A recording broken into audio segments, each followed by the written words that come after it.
Isha në gjumë kur nisi të ma bëj atë punë. Gjumi i pari thellë, pas javësh insomnie, ishte një mirësi e rrallë. Kishte kaluar një muaj që kisha lëvizur në apartamentin e tij, me çdo zhurmë dhe çdo hije ndiheshin si të huaja. Por atë natë, fundi i një jave të gjatë pune, trupi im dhe mendja ime ranë në një gjumë të rëndë pa ëndra, pa lëvizje, derisa ndjeva atë. Ishte një ndjenjë e ëmbël, e ngrohtë, e largët, në fillim si një kujtim që shfaqet në kufirin e vetdijes, e ndjeva si një prekje të butë në hijen time, një rëshqitje e lehtë përgjatë kofshës, e fshehur plotësisht nën batanien e rëndë të leshit. Mendja ime e mjelluar nga gjumi e klasifikoi menjëherë si ëndër, një fragmentin e një filmi të harruar, një vazhdim i dëshirave të përmbytura të ditës, por pastaj ndjeva përsëri, këtë herë më e qartë, një dorë e fortë por e butë, duke shtypur ngadalë mbi shpinën time, duke lëvizur në radhë të ngadaltë të qetë. Ajri në dhomë ndryshoi, u bë më i trash, më i ëmbël, i mbushur me njerë të njohur që nuk mund ta vendosja. Lëng pluhurash, druri dhe diçka tjetër e ëmbël dhe toksore, si tym duhani i zbetë dhe lëvosh portokalli. Trupi im, ende i shtrënguar në gjumë, u përgjigj para se të bëje ndonjë përpjekje të vetëdijshme. Një gëjam i lehtë i kaloi kurrizin, një kënaqësi e errët e thellë e trash filloi të ndizej diku në stomak, duke u përhapur si një vonesh ngjyrë në ujë. Ndihesha për t'u zgjuar, për të kthyer kokën, për të pyetur kush je, por gjumi ishte një dru në rënje që më kishte kapur dhe po më çonte poshtë, ndërsa prekjet e panjohura ktheheshin në një gjumë të guximshme. Batania u ngrit ngadalë, nuk dëgjova asnjë zhurmë, vetëm fërfrollimin e pëlhurës dhe më pas erën më të ftohtë të dhomës mbi lëkurën time të zhveshur.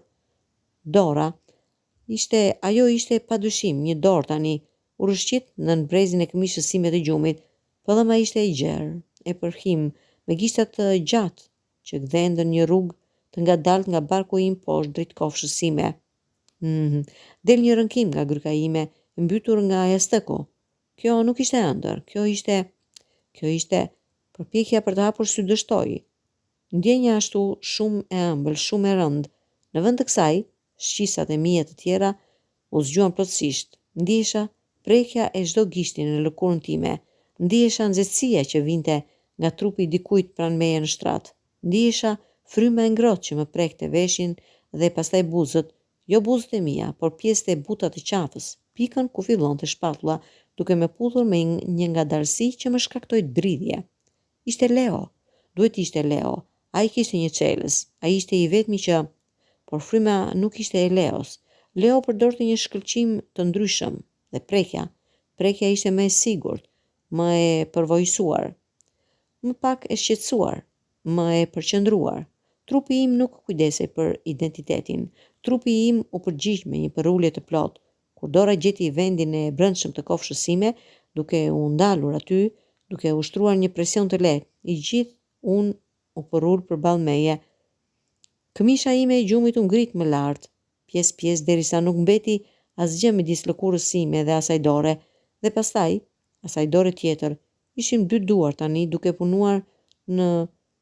duke i hartuar kthesat e trupit tim, duke i gdhendur shpinën time, hijet e mia, derisa ndjehesha sikur isha kthyer në dhe të butë dhe të përshtatshëm për të modeluar. Pastaj ndjeva peshën, një peshë plotë, e ngrohtë, e vendosur që ul pjesërisht mbi mua, duke i shtyr këmbët e mia më vete, duke hapur hapësirë midis tyre. Nuk ishte nxitim, nuk ishte kërkesë, vetëm një presion i qëndrueshëm, i pashmangshëm. Kur ai hyri, brenda meje ishte me një ngadalësi aq ekstreme sa ndjeja çdo milimetër, çdo shtypje të vogël të muskujve të brendshëm duke u përshtatur rreth një prezencë të huaj, por në të njëjtën kohë tërësisht të natyrshme. Nuk ishte dhimbje. Ishte zbulim, si të kthehej në një shtëpi të harruar dhe të gjente gjithçka pikërisht aty ku e kishte lënë. Fryma e saj ishte në qafën time, tani e shpejtë dhe nxehtë. Dora e tij, po tani ishte padyshim një ai. Më kapën për ijet, duke i mbajtur ato hapur ndërsa filloi të lëvizte. Lëvizjet ishin hipnotike, të ngadalta, të thella, të përsosura në ritëm, Secila goditje e çoi mendjen time më tej në gjumë dhe në të njëjtën kohë e çoi trupin tim më lart drejt një zgjuarje të mprehtë të ndjeshme. E gjitha ndodhte në një lëmsh të çuditshëm, gjysma në gjumë, gjysma në ekstaz, plotësisht e pamundur dhe megjithatë tërësisht e vërtet. Ndisha plotësisht e përqendruar në ndjenjen, në nxehtësinë e barkut të shtypur kundër shpinës sime, në teksturën e çarshafëve, në gishtat e shtrënguar të mi, në tingujt e heshtur të lëvizjeve të tij dhe rënkimeve të mia të mbytura. Nuk e dija kush ishte. Nuk e dija pse ishte këtu. Në gjendjen time gjysmë të ndenjur, nuk kishte vend për pyetje të tilla, kishte vetëm këtë moment e errët, të pafund, ku trupi im njihej dhe adhurohej nga dikush i padukshëm. Koha u shkri. Nuk kishte as përpara, as pas. Kishte vetëm këtë cikël të përsosur të hyrjes dhe daljes, këtë rritje të ngadaltë, të pashmangshme, të tensionit në barkun tim. Kur erdha, ajo erdhi pa paralajmërim, si një valë e madhe që shkatron një breg të njohur. Trupi im u tendos dhe u përul me një rënkim të gjatë. I urtë i shpëtoi grykës sime. Ai u ndal, duke u ngjeshur thellë brenda meje dhe ndjeva një dridhje që i kaloi të gjithë trupit tim. Një përgjove thellë në gjoksin e tij që më goditi në shpinë. Pastaj pesha e tij e plot u bë mbi mua për një moment e ëmbël dhe e rëndë. Më pas pesha u ngrit, çarçafët u fërfëllinë. Dëgjova hapa të qetë nëpër dhomë të largët, pastaj zhurmën e butë të një dere që mbyllej. Vetëm atëherë sytë e mi u hapën të rënd, të ngadalt. Dhoma ishte e errët e njohur. Në jastekun pranë meje kishte një grop ku dikush kishte qenë i shtrirë. Era e saj e veçantë, lëng pëlhurash, druri dhe portokalli, varrej ende në ajër. U ngrita duke ndjerë lehtë e qetë e hapur në një mënyrë që nuk e kisha ndjerë kurrë më parë. Shkova në dritare, rruga jashtë ishte bosh.